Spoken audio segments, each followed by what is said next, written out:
और फोकस हमारा आज के शो में एक और अहम मुद्दे पर है। इस समय जो रूस और यूक्रेन के बीच तनाव चल रहा है, उसमें क्या लेटेस्ट अपडेट है और यहाँ से आगे की राह वहाँ क्या होगी, ये है हमारा एक खास कार्यक्रम।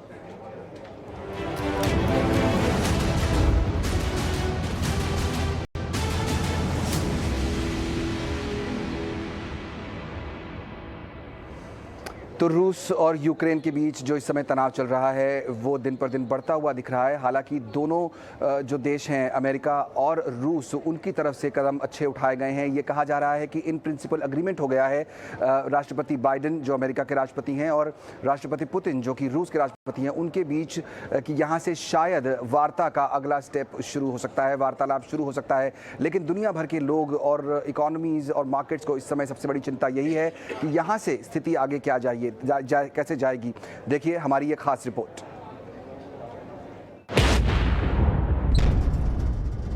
क्या रूस यूक्रेन के बीच होगी जंग? यूक्रेन में धमाके, ट्रेलर या जंग का आगाज? बातचीत से बनेगी बात या और बिगड़ेंगे हालात? रूस और यूक्रेन जंग के मुहाने पर खड़े हैं। पूरी दुनिया की नजरें दोनों देशों के बीच चल रही तनातनी पर गड़ी है। अमेरिका और पश्चिमी देश जंग टालने की भरसक कोशिश में जुटे हैं। अमेरिकी राष्ट्रपति जो बाइडेन और रूसी राष्ट्रपति पुतिन ने यूक्रेन पर एक शिखर सम्मेलन के लिए सैद्धांतिक रूप से सहमति जताई है। रविवार को फ्रांसीसी राष्ट्रपति ने बयान जारी करके ये जानकारी दी है। हालांकि अमेरिका और उसके यूरोपीय सहयोगी देश चाहते हैं कि इससे पहले रूस यूक्रेन पर हमला नहीं करने का वादा करे। पश्चिमी देशों को लग रहा है कि रूस यूक्रेन पर कभी भी हमला बोल सकता है। रूस की ओर से लगातार सैनिकों, लड़ाकू विमानों और उपकरणों की बढ़ती तैनाती खतरे की आहट दे रही है। इसी बीच रूस ने बेलारूस में न्यूक्लियर डील की है। ब्लैक सी में भी रूसी नौसेना युद्धाभ्यास कर रही है। बताया जा रहा है कि रूस ने यूक्रेन को 3 ओर से घेर रखा है। कुछ समय पहले यहां तक 1 लाख सैनिकों की तैनाती की खबर थी और अब इन सैनिकों की तादाद बढ़कर 2 लाख हो चुकी है। जबकि कुछ दिन पहले रूस ने यूक्रेन की सरहद से सैनिकों की वापसी का ऐलान किया था। लेकिन अभी भी बेलारूस से सटे यूक्रेन की सीमा पर 30,000 से ज्यादा रूसी सैनिक मौजूद हैं। बेलारूस और रूस के बीच दोस्ती है और शनिवार को वहां रूसी सेना न्यूक्लियर डील भी हुई। न्यूक्लियर डील ने दुनिया के सामने एक नई और विनाशकारी जंग का खतरा पैदा कर दिया है। 18 स्वदेश। तो इस समय स्थिति काफ़ी गंभीर है और पल पल बदलती हुई स्थिति ये है। कैसे यहाँ से आगे बदलाव हो सकते हैं इस स्थिति में। मेरे साथ 2 खास मेहमान जुड़ रहे हैं इस चर्चा में। रविंदर सचदेव जी जो विदेशी मामलों के जानकार हैं और साथ ही साथ मेरे सहयोगी शिरिंजय चौधरी जो इस समय दिल्ली में मौजूद हैं। आप दोनों का बहुत स्वागत। शिरिंजय, पहले मैं आपसे जानना चाहूँगा, इस समय ताज़ा हालात अभी आपकी जानकारी के मुताबिक क्या है यूक्रेन में, उसके बॉर्डर पर, और आपको क्या लगता है कि इस समय क्या दरअसल कोशिश हो रही है दोनों पार्टियों की तरफ से इस पूरे मुद्दे को सुलझाने की? हाँ, लगभग 60 साल पहले लग रहा था तृतीय विश्व युद्ध होने वाला है। उसमें शामिल थे रशिया और अमेरिका, फेस टू फेस थे, और this was the Cuban missile crisis. अब भी बहुत ही टेंशन है यूक्रेन रशिया का बॉर्डर में। रशिया ट्रूप्स रखे हैं नॉर्थ में यूक्रेन का, ईस्ट में और साउथ में, क्राइमिया में। अब उपाय क्या है? एक ही उपाय है, बातचीत, और 2 सीरीज बातचीत का होने वाला है। एक होगा रशियन फॉरेन मिनिस्टर सर्गे लेवरोव और US secretary of state Antony Blinken के साथ, ये हफ्ते में होने वाला है। उसके बाद एक बड़ा मीटिंग होना है, ट्राइलैटरल मीटिंग होने वाला है।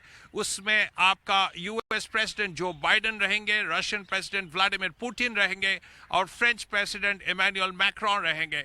ये उपाय है ये प्रॉब्लम सॉल्व करने का, लेकिन देखने पड़ेगा क्या होता है। अभी भी बहुत ही मुश्किल चल रहा है। बॉर्डर में बहुत सारे ट्रूप्स है, बहुत ही टेंशन है, लेकिन the way forward are these 2 rounds of talks.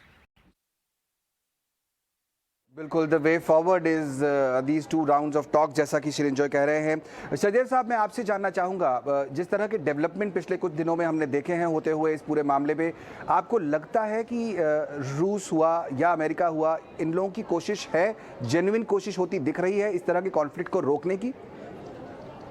देखिए, जेन्युइन कोशिश जो है वो रशिया की है, और जेन्युइन कोशिश रशिया की है उसके हिसाब से कि वो यूक्रेन की बाउंड्री पर, यूक्रेन पर अमेरिकन और नेटो मिसाइल्स और टैंक्स बिल्कुल अलाउ नहीं करेगा।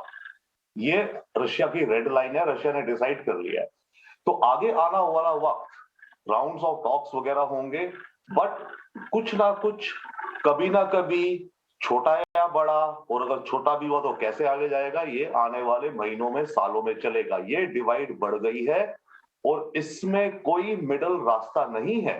पॉइंट इज, आप देखिए, जैसे इमेजिन कीजिए नेपाल है ना, अगर नेपाल और चाइना कल को मिलिट्री अलायंस कर ले और Chinese army basis, tanks, missiles Nepal पे लगे, क्या इंडिया के लिए अच्छा होगा? नहीं होगा ना। तो हम तो पूरा कोशिश करेंगे भाई नेपाल में बिल्कुल चाइनीज आर्मी ना आए। यही हाल हो रहा है रशिया के साथ। वो कह रहा है कि भाई नेटो, जब सोवियत यूनियन डिसॉल्व हो गया था तो थ्रेट तो खत्म हो गई थी ना, तो नेटो कंट्रीज क्यों बढ़ाते गई अमेरिकन अलायंस, किसके खिलाफ? तो रशिया फील करता है कि वो कॉर्नर हो गया है और यूक्रेन पे आकर के अब रशिया अड़ गया है। इसमें कोई मिडिल पाथ अनफॉर्चुनेटली नहीं दिखता, क्योंकि ये रेड लाइन है।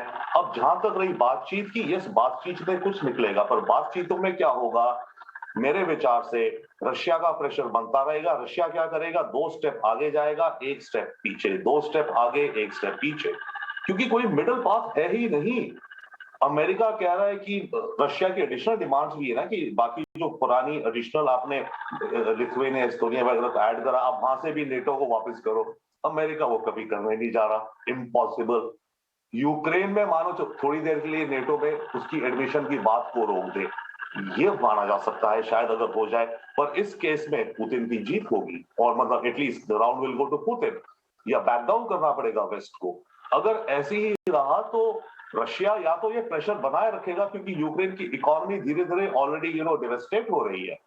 ऐसा ही प्रेशर रशिया बनाए रखेगा और कभी ना कभी कुछ ना कुछ फ्लेयर अप होगा, which can then spiral out. Long term में फायदा किसका होगा? डेफिनेटली डिफेंस कंपनीज का होगा, स्पेशली अमेरिकन डिफेंस कंपनीज का।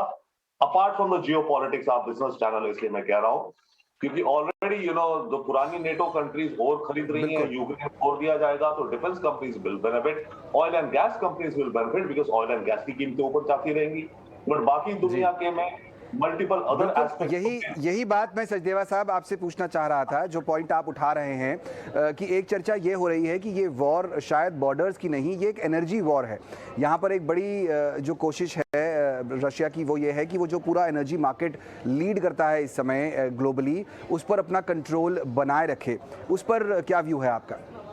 डेफिनेटली एक क्वेश्चन एनर्जी वॉर भी है, क्योंकि देखिए, अगर रशिया पे सैंक्शंस लगे, रशिया का गैस नहीं गया, तो यूरोप गैस कहां से लेगा?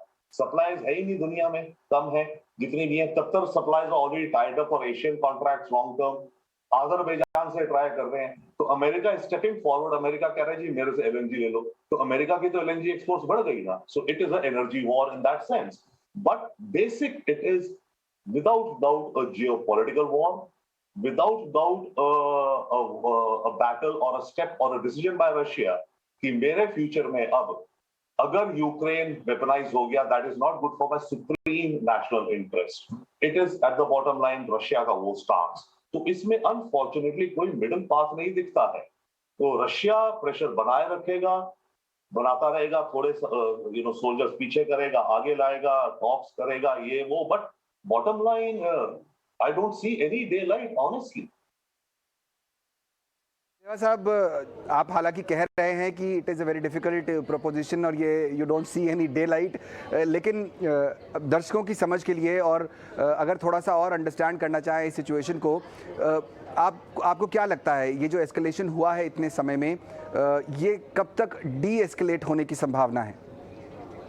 देखिए, डी एस्केलेट कुछ नहीं कह सकते। थोड़ा डी एस्केलेट होगा, शायद थोड़ा और हो जाएगा डी एस्केलेट, बट एक हायर लेवल ऑफ टेंशन हमेशा बना रहेगा। बेसलाइन एक हायर लेवल ऑफ टेंशन की बन गई है, बनी रहेगी, और मामला उससे ऊपर नीचे होता रहेगा। इसमें दर्शकों के लिए एक और चीज हम शेयर करें, अमेरिका पिछले 3 महीने से क्या, इसमें प्रोपेगेंडा चल रहा है बहुत तगड़ा। 3 महीने से कह रहे हैं कि रशिया इस तारीख को अटैक करेगा, इतने सोल्जर्स आ जाएंगे, 16 फरवरी को अटैक होगा। 16 फरवरी, ये अमेरिका के पास इंटेलिजेंस आ कहां से रही है, गेम क्या चल रही है? अमेरिका इसके जरिए दुनिया को तो वार्न कर ही रहा है, बट अमेरिका इसके जरिए पुतिन के साथ खेल रहा है एक तरह से, कि पुतिन को बता रहा है कि भाई देखो तेरी कैबिनेट के अंदर कोई मोल या स्पाई, कोई गद्दार बैठा है, तभी तो भाई अमेरिका को इमीडिएट इंफॉर्मेशन मिल रही है। या फिर अमेरिका ने रशियन मिलिट्री कम्युनिकेशंस को क्रैक कर लिया है, तो पुतिन के माइंड में डाउट क्रिएट करना रशियन लीडरशिप के कि हमारी कम्युनिकेशन सिक्योर नहीं है, हमारे प्लान तो ऑलरेडी पूरे वेस्ट को मिल रहे हैं, कैसे मिल रहे हैं।